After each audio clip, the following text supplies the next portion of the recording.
नमस्कार साथियों, आप सभी को सरदार वल्लभ भाई पटेल जयंती की हार्दिक शुभकामनाएं। आज हम याद कर रहे हैं उस महापुरुष को जिसने बिखरे हुए भारत को एक सूत्र में बांधा और हमें यह सिखाया कि एकता ही हमारी सबसे बड़ी शक्ति है। ये शब्द थे 1947 में सरदार वल्लभ भाई पटेल के।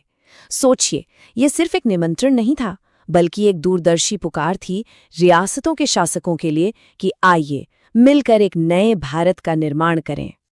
लेकिन क्या सच में इतना आसान था? 562 रियासतों में बटे एक देश को एक करना? ये सवाल ही अपने आप में उस विशाल चुनौती को बयां करता है जिसका सामना सरदार पटेल ने किया।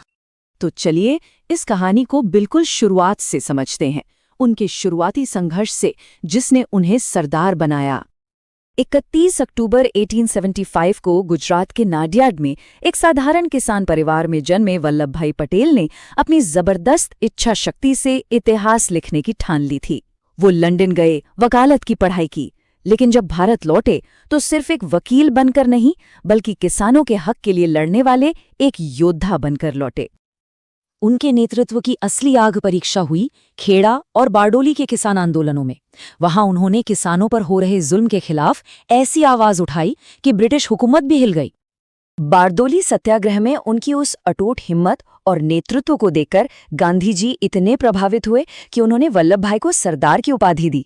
सरदार यानी प्रमुख या नेता, और बस उसी दिन से वो हम सबके प्रिय सरदार वल्लभ भाई पटेल बन गए। और अब आते हैं उस सबसे बड़े काम पर जो आज़ादी के साथ भारत के सामने एक पहाड़ बनकर खड़ा था, देश के एकीकरण का वो महान कार्य।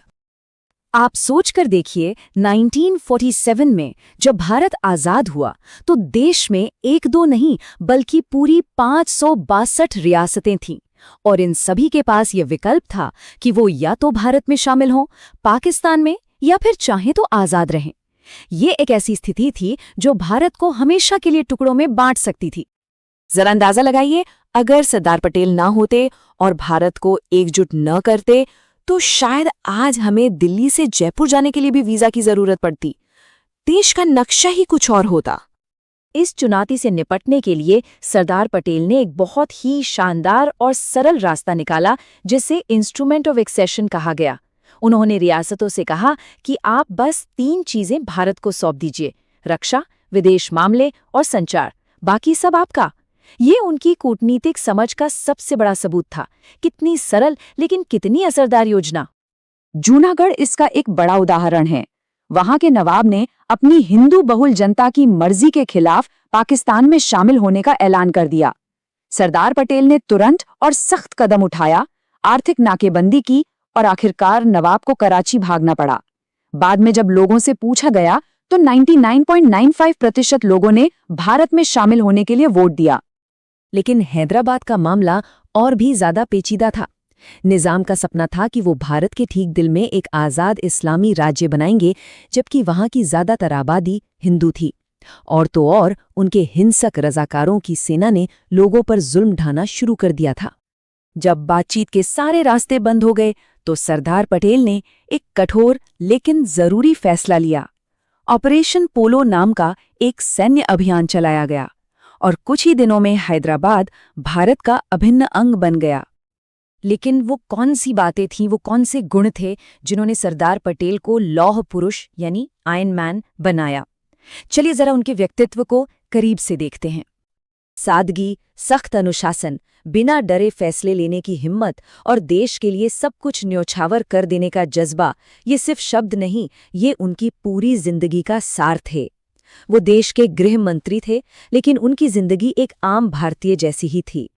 उनका सपना बहुत साफ था। वो अक्सर कहते थे, मेरी सिर्फ एक ही इच्छा है कि भारत एक अच्छा उत्पादक बने और इस देश में कोई भी भूखा ना रहे, किसी की आंखों में खाने के लिए आंसू ना आए। इससे पता चलता है कि उनके लिए देश सबसे पहले था, कोई निजी पद या महत्वाकांक्षा नहीं। सरदार पटेल का काम सिर्फ इतिहास के पन्नों में कैद नहीं है, ये आज भी हमारी एकता की एक अमर विरासत है। और इसी विरासत को सलाम करती है दुनिया की सबसे ऊंची प्रतिमा। 31 अक्टूबर 2018 को गुजरात के केवड़िया में 182 मीटर ऊंची स्टैच्यू ऑफ यूनिटी देश को समर्पित की गई। पर ये सिर्फ एक मूर्ति नहीं है, ये उस लौह पुरुष के फौलादी इरादों का प्रतीक है जिसने बिखरे हुए भारत को एक मजबूत राष्ट्र बनाया। तो आखिर में सवाल ये उठता है कि हम आज सरदार पटेल से क्या सीख सकते हैं? उनकी विरासत आज हमारे लिए प्रेरणा का स्रोत क्यों है? सरदार पटेल की जिंदगी हमें एक बहुत बड़ी बात सिखाती है कि सच्ची देशभक्ति सिर्फ भाषणों में नहीं होती, बल्कि काम करने और एक होकर रहने में होती है। देश के लिए चुपचाप बिना किसी स्वार्थ के काम करना ही सबसे बड़ी सेवा है।